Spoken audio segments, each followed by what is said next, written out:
I'm going to be talking about things that your pastor's wife wants to tell you, but she probably would not tell you. Ha ha ha. I am her mouthpiece today. So please, Born Olua, I hope I got the Yoruba well. Hear the voice of the Lord because, there's some things you need to know.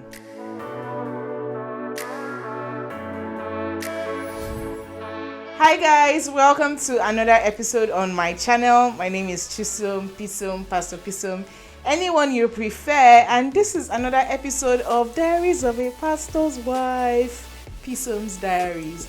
I'm really excited that you are here. If you've been following on this particular series, please let me know in the comment section. Let me know your favorite video so far and what you've been learning, or if there is something you want me to talk about specifically. Now, today's video is going to be short and sweet, but I'm going to be talking about things that your pastor's wife wants to tell you, but she probably would not tell you. Ha ha ha. I am her mouthpiece today. So please, Born Olua, I hope I got the Yoruba well. Hear the voice of the Lord because, there's some things you need to know. Number one, your pastor's wife probably does not want to tell you that she's tired. Yeah. She probably does not want to tell you because I'm saying this being a pastor and also a pastor's wife. Many times we have situations where a church member is calling at very odd hours, and we've experienced situations where the call is very urgent, like super urgent, like it's life-threatening, it's something serious, something that cannot wait. But we've also experienced where people are calling you at present times for something that it could have honestly waited for a good night's sleep. It could honestly wait. And when you do this to a pastor, first and foremost, I think their first instinct is, are you okay? You're calling by 11 p.m. Are you good? What's wrong? Are you fine? So that's your pastor's first instinct. So when they now hear that the reason you called by 11 p.m. was your talking stage, it's very annoying.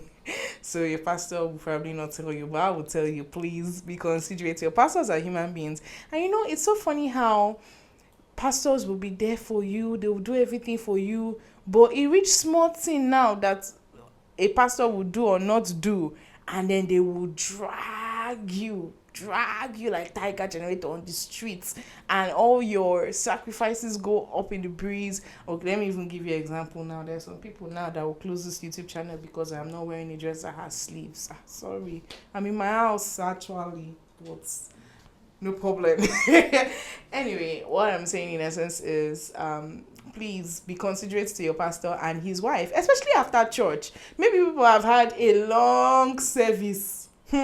You've had a long service, you've been in church all day. Your pastor and his wife have probably woken up earlier that Sunday to pray for service, to prepare for service, or they did not sleep through the night, or they did not sleep early. Like in my case, we have not gone to bed as early as 10 p.m. in ages, especially not on a Saturday night. Like, us going to bed by 10 p.m. is odd and rare because we are either preparing for service, making sure the schedule is okay, making sure that everyone is fine in church, and doing all those things, right? So we don't sleep early. So then you get to church, and it will be funny when you've been in church all day. Let's say we have a special program, so we've had the morning service, then we have an afternoon service as well, and like it's just been a full day, and then you want to see the pastor, and the pastor is supposed to go home with the pastor's wife. They have one car, but the reason you want to see pastor after a long day and after another conference that followed the day is again talking stage. I'm using talking stage, not that your talking stage is not important, it's important, but I'm just saying try and be sensitive towards your pastor and his wife. And your pastor, like for instance, my husband works in 9 to 5. As we're recording now, I just heard the gates, meaning he's back. I've checked the gates like 5 times since the gate has opened for other people, and I'm like, oh, is that my husband? Is that my husband? Now he's finally back, and it's evening here already while we are recording this. And this is a Friday evening. We are recording this. He's just getting back from work. We have engagements tomorrow, like for his YouTube channel, for different things that he has to do. And then he has to still show up on church on Sunday and preach and counsel. And where's, these things, I've not mentioned time for rest inside. So please be considerate to your pastors. And now, disclaimer, I am not saying we don't know what we signed up for. We know what we signed up for. But I'm just saying that sometimes you people too, please be considerate to us. This is Diaries of a Pastor's Wife, and I'm sure many of my people can relate to what I'm saying. Another thing that your pastor's wife may want to tell you, but is not telling you, is she sees what you are doing. She can see it. She can see what you're doing. She can see. Okay, let me start from the great parts, right? I'm privileged to have been surrounded by great people, great sources of help, people that have been there for my husband and I. And I'm so grateful that there are people that can help us, that can help my husband and be there for him that are not me. And there are people that can be there for me and can help me that are not my husband. So I'm grateful for these people, and my husband is grateful for the people that are there for me as well. So we see that your pastor's wife may not always tell you, but she does see when you are there for your pastor or there for her, and she really appreciates you. She really appreciates you. So on behalf of your pastor's wife, if you've been supportive to your pastor and his family, I'm saying a huge thank you. Yanoji, God bless you. The other thing that your pastor's wife is seeing and is probably not saying is bad behavior.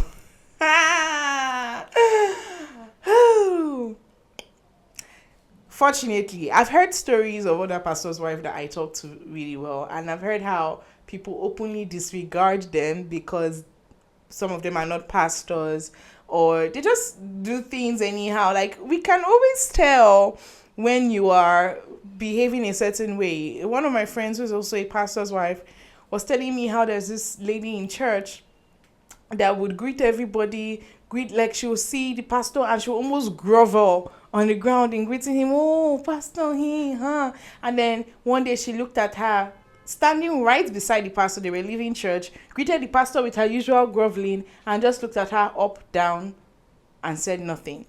And I'm like, it's not that she's blind. She saw what you did, right?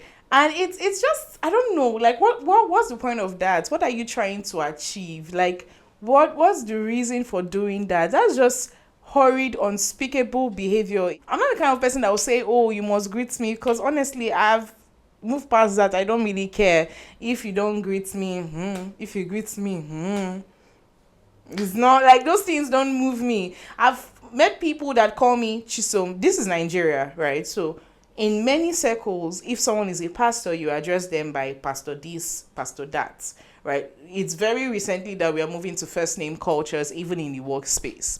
So, but I've lived in a culture where everybody goes by first name, right? Whether you are 50 years old or you're 20 years old. In my office, everybody goes by the first name. There's no Mr. or Mrs. So if your plan is to not greet me or call me my name, and maybe I will feel a certain type of way, you've not met the right Chisom, because I would not. But I know that this moves some people like really deeply, because they give that amount of respect to people and kind of expect it back. Now, I don't call any pastor by their name, except like we are really close and it's an off-church setting, or it's not awkward between the both of us to do that. And even when I have like close pastor friends that I can call by name, like in a relaxed setting, in public, especially when their church calls them pastor this or apostle that, I will follow it and I will do it, because what point am I trying to make by calling your first name to like make a point? But I've had people do that to me, especially when I first became a pastor. This one, I was not even married then. I first became a pastor, and there was this lady, she obviously knew that I was a pastor. I had just been ordained at the time. And then it's not like I had not seen her interact with other pastors. I had seen her interact with other pastors. But it was almost like she made it a point of note to call me by my first name every time. And then I was very new to the call. I had just gotten ordained. I was still very shy about so many things. If you say something about me now, it will really get to me deeply. I'll feel bad. I'll start to overthink everything. But now, my eye don't see. If you want to say anything, it's not. My eye don't see. All those ones don't move me. So, but I'm just saying that if you do that to your pastor's wife, first of all, in what way are you honoring God in that regard? Your pastor's wife may not be an Ephesians 5 gift as per, oh, the Lord gave them to the church, the apostles, the pastors, the teachers. She may not be that, but she's playing such a vital role of supporting your lead pastor or your associate pastors. And it's an honorable thing to do. There are so many unseen sacrifices that you may never know of, and you don't want to be the person discouraging someone that's trying to do something to honor the Lord. You don't want to be that person. So your pastor's wife may not tell you that she can see all the things that you are doing, but she can see them. I'll give you a very funny example. So there's someone, like a friend of the family, like by family I mean my husband and I, and there was this time he came around church and he wanted to come to our place afterwards.